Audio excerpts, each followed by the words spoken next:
All right. So, uh, while I was gone, I picked up not a video, a book called "Scary Stories to Tell in the Dark."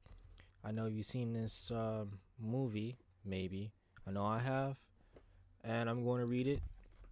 And this video will be unedited, uncensored, everything. I will not do anything to it. It's gonna go out just like it is. If it's shitty, it's shitty. So, looking at the contents, it's like everything's put up in sections. Uh, so we're gonna read the first section, and it has like a total of 6 stories. Let's go to that.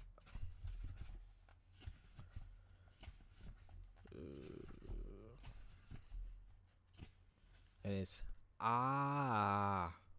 enthusiastic, right? Okay. This one's called The Big Toe, and I remember this. A boy was digging at the edge of the garden when he saw a big toe. He tried to pick it up, but it was stuck to something. So he gave it a good hard jerk. Oh my god. And it came off in his hand. Then he heard something groan and scamper away. The boy took the toe into the kitchen and showed it to his mother. It looks nice and plump, she said. I'll put it in the soup, and we'll have it for supper. Ugh. That night, his father carved the toe into 3 pieces, just like a fucking Italian meatball. You think about that? Uh, and they each had a piece. How big would the toe be for each of them to have a piece of it? Then they did the dishes, and when it got dark, they went to bed. The boy fell asleep almost at once, but in the middle of the night, a sound awakened him. It was something out in the street. It was a voice, and it was calling to him. Where is my toe? It groaned. When the boy heard that, he got very scared. But he thought, it doesn't know where I am. It never will find me. Then he heard the voice once more, only now it was closer. Where is my toe? It groaned. The boy pulled back the blanket. the boy the boy pulled the blankets over his head and closed his eyes. I'll go to sleep, he thought. When I wake up, it'll be gone. But soon he heard the back door open, and again he heard the voice. Where is my toe? It groaned. Then the boy heard footsteps move through the kitchen, into the dining room, into the living room, into the front hall. Then slowly they climbed the stairs. Closer and closer they came. Soon they were upstairs. They were in the upstairs hall. Now they were outside his door. Where is my toe? The voice groaned. His door opened, shaking with fear. He listened as the footsteps slowly moved through the dark toward his bed. Then they stopped. Where is my toe? The voice groaned. You've got it. No, because it says, at this point, it's like in parentheses. At this point, pause. Then jump at the person next to you and shout, You've got it. Nah, I don't.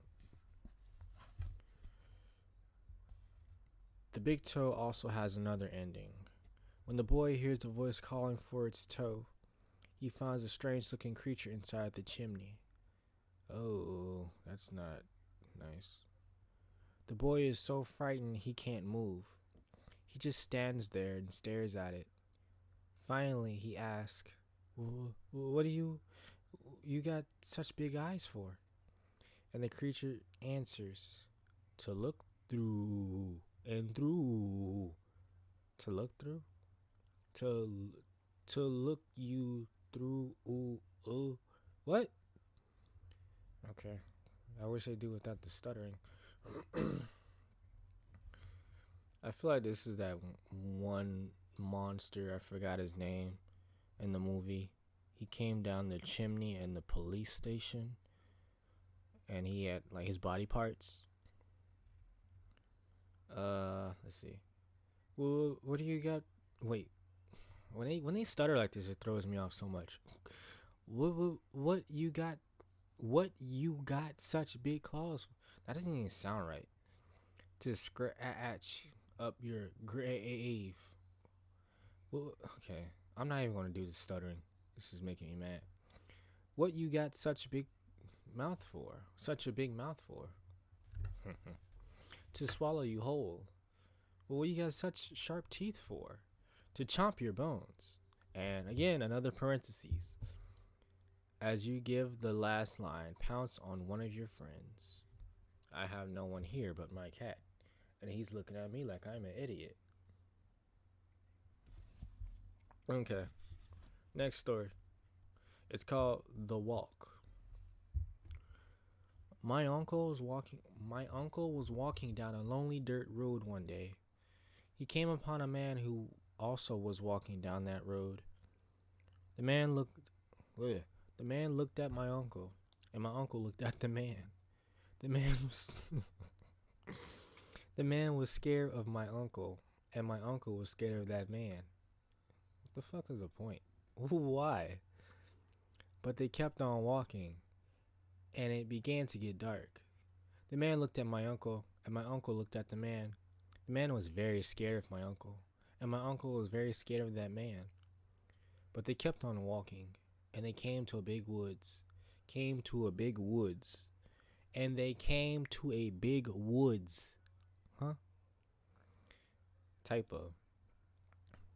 It was getting darker, and the man looked at my uncle, and my uncle looked at the man. The man was really scared of my uncle, and my uncle was really scared of the man. But they kept on walking, and deep down into the woods they went. It was getting darker, and the man looked at my uncle, and my uncle looked at the man. The man was terrible. The man was terrible scared of my uncle, and my uncle was terrible scared of now scream in parentheses. They want you to do that. So that's a typo. What's this guy's name? Alvin. Alvin, you gotta edit your books better. The man was terrible scared of my uncle. Yeah, of course he was. Okay, story 3. What do you come for? There was an old woman who lived all by herself, and she was very lonely. That kind of reminds me of one of my neighbors. She had a cat, though. I won't go further into that story because that's a horror story in itself, actually, believe it or not. Sitting in the kitchen one night, she said, "Oh, I wish I had some company." No sooner had she spoken than down the chimney. Then down. Oh, these are typos. They really let them publish this book like this. Then down the chimney tumbled 2 feet from which the flesh had rotted. The old woman's eyes bulged with terror. You got what you asked for. What are you being scared for? You said company, but you never said what kind of company. So you'll get anything, right? Okay. Then 2 legs dropped to the hearth. Hearth? Is that a word? And attached themselves to the feet. I kind of want to look that up and check. Hearth. Does he mean earth? Let me see. It might be a word I've never heard of before, because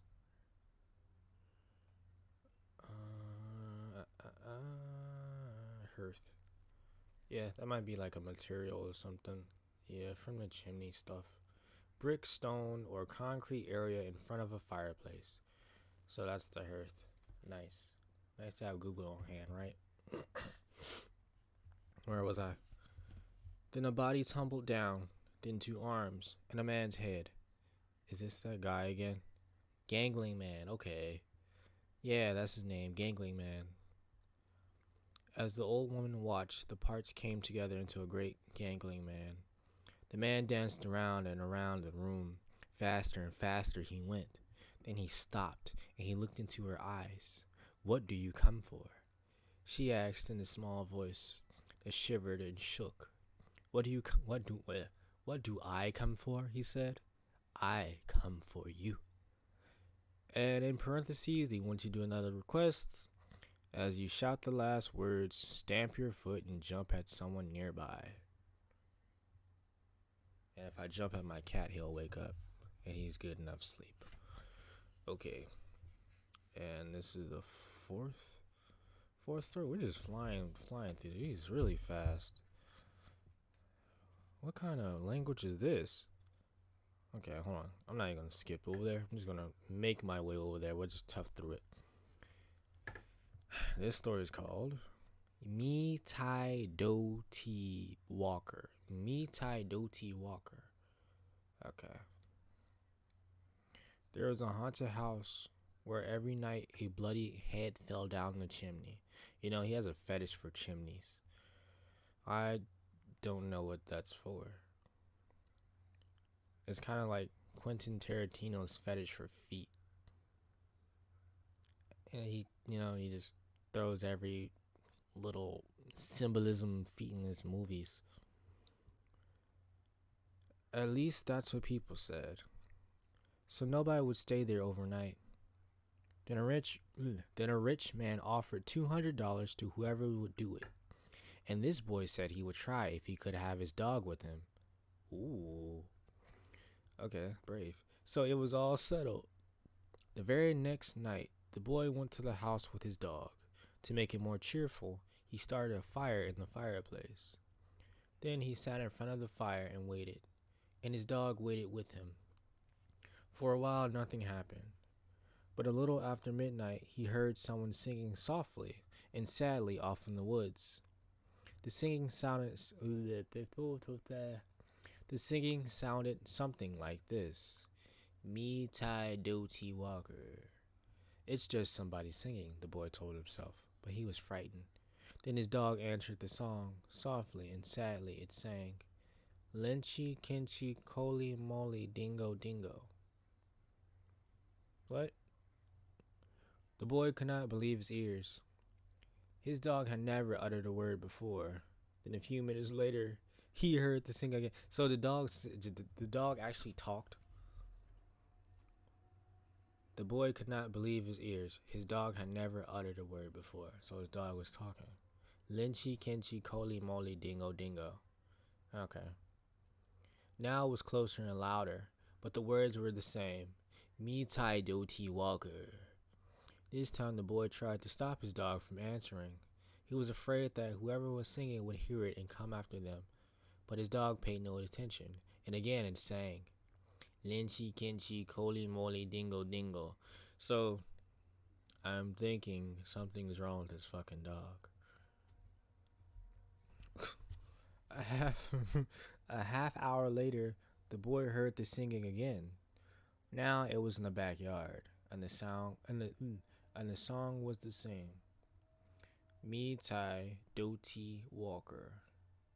Again, the boy tried to answer his dog quiet. Wait, answer his dog quiet. I'm stupid. Again, the boy tried to keep his dog quiet. Dummy. But the dog sang out louder than ever. Lenchi Kenchi Koli Moli Dingo Dingo. Maybe that's not his dog. Maybe that's someone else's, the dude's dog, whatever. Soon the boy heard the singing again. Now it was coming down the chimney. Me Tai Do Ti Walker. The dog sang right back. Lenchi Kenchi Koli Moli Dingo Dingo. Suddenly, a bloody head fell out the chimney. It missed the fire and landed right next to the dog. The dog took one look and fell over. Ooh, dead from fright. No. I'm sad now. I hate seeing animals die in movies. Humans, that's okay. Animals, that's something else. The head turned and stared at the boy. Slowly, it opened its mouth and parentheses demand turn to one of your friends and scream, "Ah!" Wow. Okay. Wait, that was a fourth.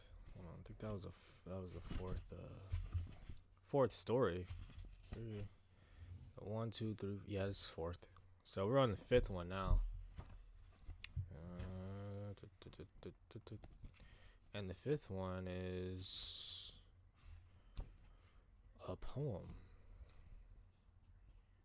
I think. A man who lived in Leeds. Some say this rhyme doesn't mean anything. Others are not so sure. There was a man who lived in Leeds. He filled his garden full of seeds. And when the seeds began to grow, it was like a garden filled with snow. But when the snow began to melt, it was like a ship without a belt. And when the ship began to sail, it was like a bird without a tail. And when the bird began to fly, it was like an eagle in the sky.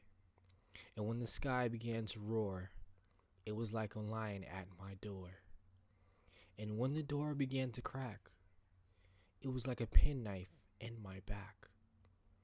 And when my back began to bleed, I was dead, dead, dead indeed. Nice. That was nice. I think they wanted you to demand to jump at your friends and scream again and say ah, but that probably kills it there. This is a nice poem. Old woman all skin and bone. This is the last one, and I think this is a poem too. Yep.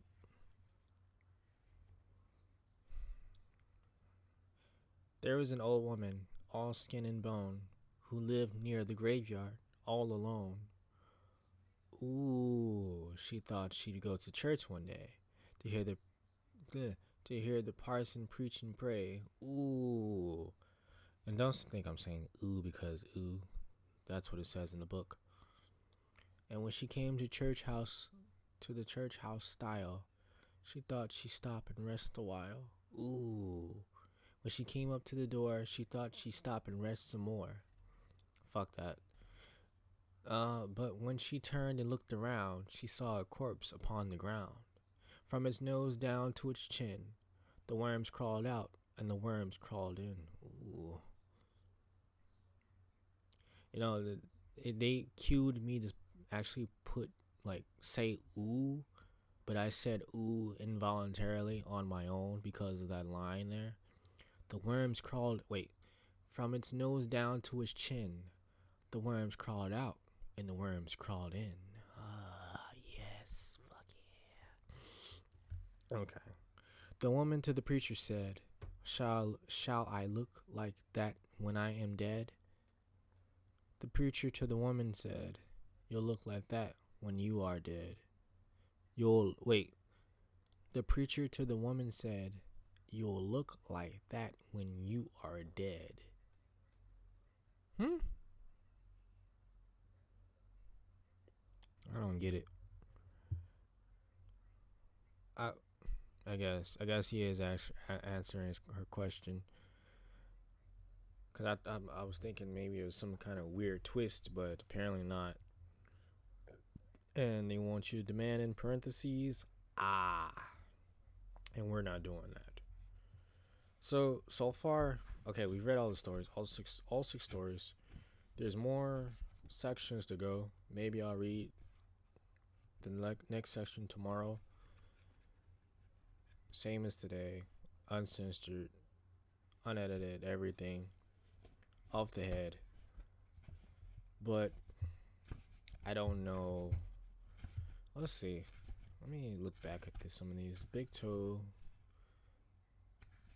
The Walk. I think that was Brokeback Mountain type stuff. You know, what do you come for? I think that'll be kind of cool. That story was kind of cool because honestly, I did like the gangling man, and the gangling man in the movie was fucking creepy, and that's one thing I liked about him. Uh, Mitai Doti Walker. It was okay. I just didn't like when the dog died. I don't know about me and animals. I just like animals.